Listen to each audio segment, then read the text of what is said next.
Yeah, we met Brad and Miguel and the Sublime guys when we were like 15 and 16 years old, which was pretty incredible. It's kind of a funny story because one of my mom's friends made me a fake ID to go to the bar in Ocean Beach called Dream Street. And this was before Sublime really blew up. And there was probably 60 people in the bar. And I was only like 15 or 16 at the time. And it was obviously a 21 and up place. So it was pretty rad. And that's how we first initially met Brad and Miguel and all those guys. And they came back to my house the next day. And we had all this recording equipment and acoustic guitars and just started jamming.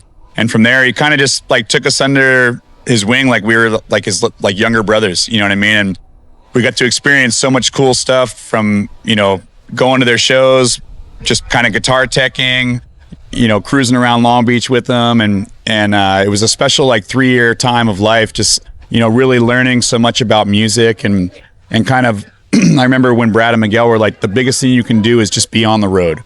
Okay. Like records are records, but you earn your fan base by touring. And we've always lived by that. If you know anything about Slightly Stoopid, we've lived on the road for the last 25 years nonstop. And that was literally an attest to what Brad was saying, just about hard work, earning the fan base, going to towns over and over again. And that's really what makes it so special. We have such an organic fan base and it's so real and like you could feel it. There's so many people that have grown up with Slightly Stoopid and you see them now bringing their kids to the shows and all these things. And it's something that, I don't know if we would have ever done that without, getting the push from them back then. And also just the knowledge that they kind of gave us as young Groms in the game and never giving up on yourself and pushing to be the best we can. And I'll never forget those times really. And what's even funnier is like when you think about, getting signed to Skunk Records back in all those days and everyone thinks, oh, you signed this record deal and all this stuff. But it was pretty old school. We recorded this place called the Fake Nightclub off Anaheim in Long Beach. And it was pretty crazy place. Like it wouldn't be your normal spot you would think to make music. And just been such an incredible journey and still making music with Miguel. And obviously we lost Brad way too young and his music still lives today. Like so timeless. You know what I mean? You play Sublime today and it still feels like it's from today. Doesn't feel that it was 25 years ago that it was being played.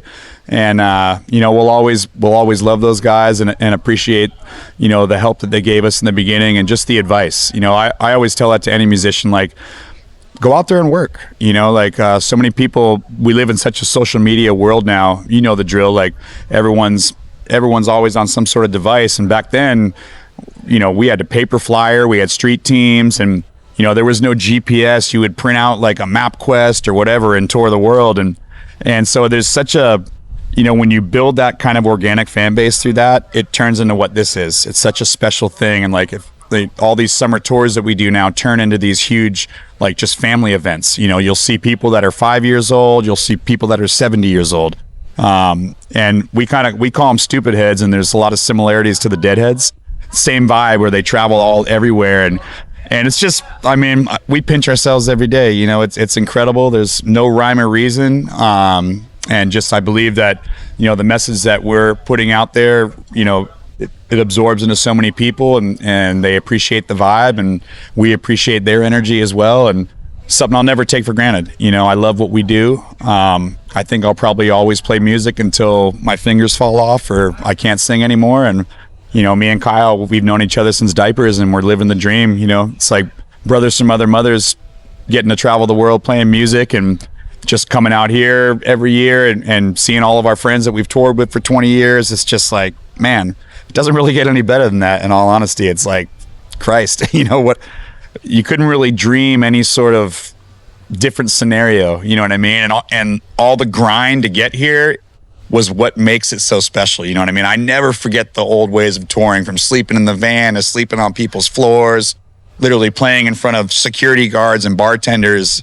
And it got this like kind of, how like a snowball, you keep rolling and it gets a little bigger at a time. And that's how it was. It's always just been this cool little light climb, which is what I feel like has made this so special. Like the fan base almost feels like we've all known each other forever. It's really become such a family thing. And I don't know. I don't really know how else to explain it. It's so awesome, super grateful. And I just love what we do. This is Miles from Slightly Stupid. Bradley's house on Surf Roots. Check it.